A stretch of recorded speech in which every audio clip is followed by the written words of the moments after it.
Selamat sore, bersama dengan kami kelompok 15, kami akan mempresentasikan hasil tugas besar kami untuk mata kuliah komputasi domain spesifik. Pertama-tama kami akan memperkenalkan diri terlebih dahulu. Saya Eduardus Alvito Kristiadi dengan NIM 135222004. Saya Richard Sinoputra dengan NIM 135222026. Dan saya Dimas Bagus Hendrianto dengan NIM 135222112. Di sini kami membawakan topik mengenai evolusi dengan judul Spatial Structure and the Evolution of Cooperation in Bacterial Populations. Jadi yang mendasari tema kami adalah kami ingin mencari tahu lebih lanjut tentang paradoks kooperasi dan seleksi alam. Dan yang kedua adalah peran struktur spasial dalam kerjasama.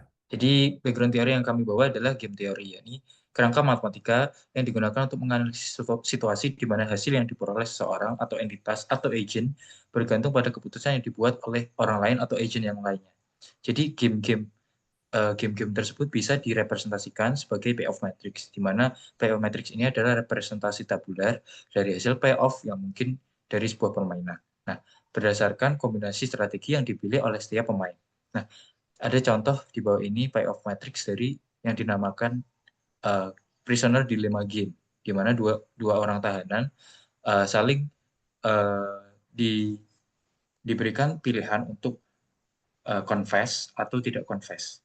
Jadi tidak confess di sini adalah tahanan saling bekerja sama karena mereka tidak mengakui perbuatannya gitu. Nah, apabila kita lihat di payoff matrix ini, apabila kedua prisoner atau tahanannya tidak confess, maka mereka akan mendapatkan 3 tahun penjara masing-masing tahanan. Nah, apabila salah satu confess dan yang lainnya tidak confess, maka yang confess akan mendapatkan 1 tahun penjara saja, sedangkan yang sisanya mendapatkan 15 tahun penjara.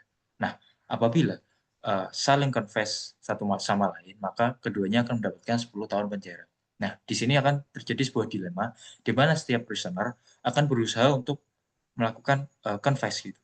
Nah, karena bisa kita lihat apapun yang dilakukan prisoner lain, pilihan yang paling masuk akal adalah melakukan confess karena pasti mendapatkan waktu yang lebih singkat. Nah, tetapi apabila kita lihat di sini, jika keduanya tidak confess, masing-masing akan mendapatkan 3 tahun penjara saja. Tapi apabila keduanya confess, akan mendapatkan 10 tahun penjara tentunya. Dan confess untuk keduanya merupakan suatu pilihan yang paling optimal, win-win situation. Next. Di sini ada juga evolutionary stable strategy, di mana suatu strategi yang akan mendominasi dan akan tetap terus mendominasi meskipun ada mutasi terhadap strategi lain. Selanjutnya juga ada Nash equilibrium, di mana Nash equilibrium ini adalah konsep solusi sentral dalam teori permainan non-kooperatif. Nah, adalah kondisi di mana setiap pemain telah memilih strategi terbaiknya dan mengingat strategi yang dipilih oleh pemain. Ya, jadi di sini ada contoh dari implementasi yang telah kami buat dengan 10 parameter yang bisa disesuaikan oleh pengguna. Bisa dilihat dari gambar atau video di sebelah kanan. Terdapat dua buah macam node. Yang satu berwarna biru dan satu berwarna merah. Yang berwarna biru ialah organisme yang bersifat kooperatif dan yang merah sebaliknya. Di sini kami mengambil contoh organismenya yaitu bakteri yang berada di pencernaan manusia. Bisa dilihat bagaimana dinamika yang terjadi pada populasi bakteri tersebut. Jika kebanyakan mereka melakukan kooperasi pada akhirnya. Selanjutnya saya akan menjelaskan mengenai algoritma dalam pembuatan tugas besar ini. Itu dibagi menjadi 3, initialization phase, lalu ada simulation step, dan juga strategi update rule. Untuk initialization phase itu sendiri, pertama kita akan membuat di 2 dimensi grid dengan size n kali n, lalu menempatkan agent secara random dengan initial corporation rate, lalu kita set neighborhood type dan juga update rules-nya, dan lalu yang terakhir kita initialize payoff matrix. Pada simulation step itu sendiri, pertama kita menghitung payoff berdasarkan neighbor interactions ya. Lalu kita menentukan strategi terbaik di neighborhood dan juga kita update strategi. Lalu di step yang terakhir kita mengumpulkan statistical data seperti corporation rate, average score, beserta spatial clustering. Untuk strategi update rule itu sendiri, apabila neighbor base score lebih baik dari agent score, maka agent strategi diganti dengan neighbor base strategi dengan mengadopsi strategi tetangga dengan highest payoff di lingkungan mereka masing-masing. Jadi kami telah melakukan beberapa pengujian untuk variasi parameter yang telah kami buat. Yang pertama di sini kami membandingkan sifat ketetanggaan. Ada dua yang dibandingkan, ada yang menggunakan Moore dan yang kedua menggunakan von Neumann.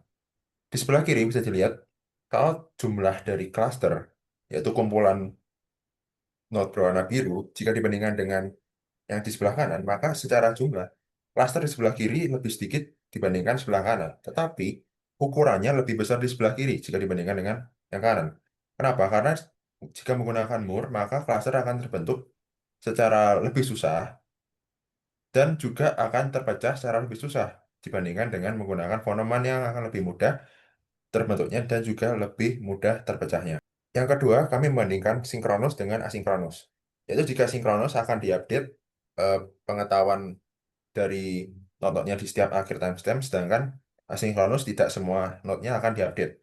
Bisa dilihat pada gambar sebelah kiri dengan step 10 dan gambar sebelah kanan dengan step 11, dilihat di sebelah kiri, ternyata jumlah clusternya itu lebih banyak jika dibandingkan dengan sebelah kanan. Jadi, jika menggunakan sinkronus, maka akan lebih cepat dari segi pembentukan klasternya jika dibandingkan menggunakan asinkronus. Next.